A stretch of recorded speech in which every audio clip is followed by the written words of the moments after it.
Assalamualaikum warahmatullahi wabarakatuh. Halo sahabat psikologi semuanya. Bertemu lagi dengan saya Gaiska Mendieta Muharam di acara Psychovlog.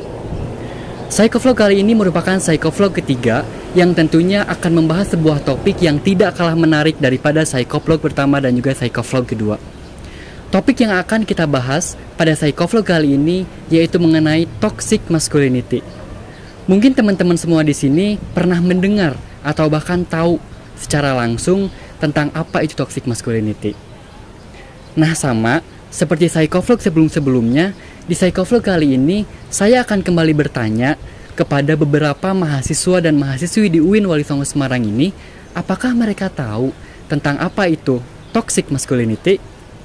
Yuk ikuti saya. Selamat siang Mbak, dengan Mbak siapa dan dari prodi apa? Aku dengan Adeline dari Prodi Ilmu Politik. Aku Halis dari Ilmu Politik juga. Dari Ana, saya bukan dari UIN kok. Oh iya. Saya dari UNES. Oh, dari UNES. Saya Muhammad Fadli Maulana dari Prodi Sosiologi angkatan 2020. Oke, mau nanya nih Mbak pernah denger gak atau bahkan tahu kalau misal ada yang laki-laki tuh gak boleh nangis? Iya, aku pernah dengar. Iya, pernah dengar. Sering dengar seperti itu. Pernah. Biasanya kalau mendengar kayak gitu tuh, kenapa sih Mbak ada orang yang bisa bilang kayak gitu?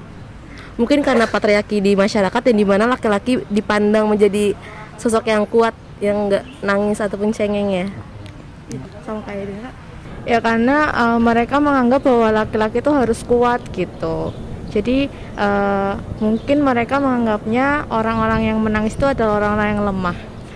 Ya, mungkin ini salah satu statement dari masyarakat ataupun cap yang diberikan oleh masyarakat ya Mas. Mungkin saya kurang sepakat ketika laki-laki itu dikatakan tidak boleh menangis.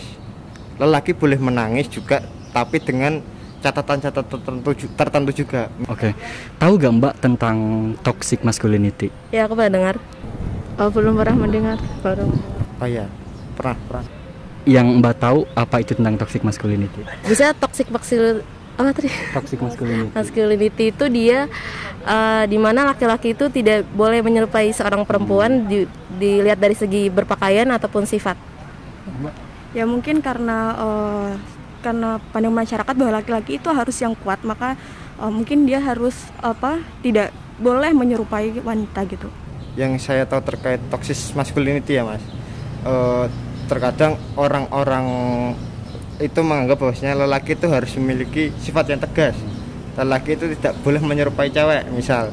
Tapi di sini kita perlu melihat masyarakat yang ada di sekitarnya. Semisal masyarakat yang itu patuh terhadap peraturan-peraturan yang diberikan oleh pemerintah atau patuh terhadap statement-statement masyarakat terkait cowok. Semisal cowok itu tidak boleh berdandan seperti wanita ataupun begitu sebaliknya. Tapi di sini cowok juga memiliki hak prerogatif. Orang-orang yang memiliki sifat maskulinitas itu juga memiliki hak prerogatif untuk entah mengekspresikan diri ataupun berdandan untuk memperindah tampilannya. Mungkin seperti itu. Ternyata setelah saya bertanya kepada beberapa mahasiswa dan mahasiswi di UIN Wali Songo Semarang ini, banyak yang belum paham bahkan sampai tidak tahu tentang apa itu toxic masculinity. Oleh karena itu, yuk kita bahas bersama-sama tentang apa itu toxic masculinity bersama salah satu dosen dari Fakultas Psikologi dan Kesehatan UIN Wali Songo Semarang. Jadi tentang toxic masculinity. Apa sih itu toxic masculinity? Ya, secara harfiah bisa kita artikan sebagai maskulinitas yang beracun. Maksudnya apa? Jadi maksudnya adalah kecenderungan untuk melebih-lebihkan standar maskulinitas. Yang kalau kita terus-teruskan sebenarnya itu bisa berdampak tidak baik bagi kesehatan mental. Nah, orang yang memiliki paham ini umumnya memiliki sejumlah indikator. Yang pertama, dia menganggap bahwa sebagai laki-laki itu harus kuat.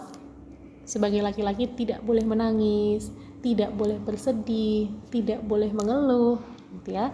Yang kedua, sebagai laki-laki juga harus lebih dominan dan juga berkuasa. Yang ketiga, menganggap bahwa sebagai laki-laki sah-sah saja untuk melakukan kekerasan sebagai simbol kekuatan itu tadi. Nah, itulah kenapa banyak kita temukan kekerasan terhadap perempuan gitu ya.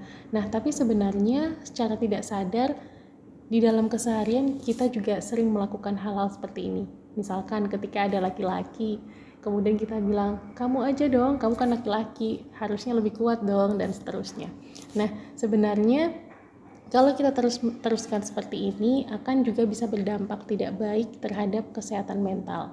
Ya, karena bagaimanapun laki-laki itu juga tetap bisa mengalami perasaan-perasaan yang tidak menyenangkan, seperti perasaan sedih, perasaan kecewa, mengalami kegagalan dan lain sebagainya. Ya. Nah, sebenarnya budaya dan lingkungan itu juga turut membentuk adanya toxic masculinity ini. Bagaimana kalau kita lihat misalkan anak laki-laki ketika kecil, misalkan dia jatuh, kemudian orang tuanya bilang, ayo nggak usah nangis, kamu kan laki-laki, ayo harus kuat, dan seterusnya.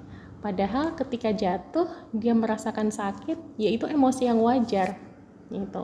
Ya, jadi itulah toxic masculinity. Itulah penjelasan mengenai toxic masculinity.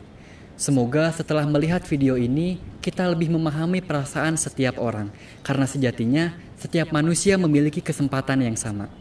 Terima kasih atas perhatiannya, sampai jumpa di Psychovlog selanjutnya.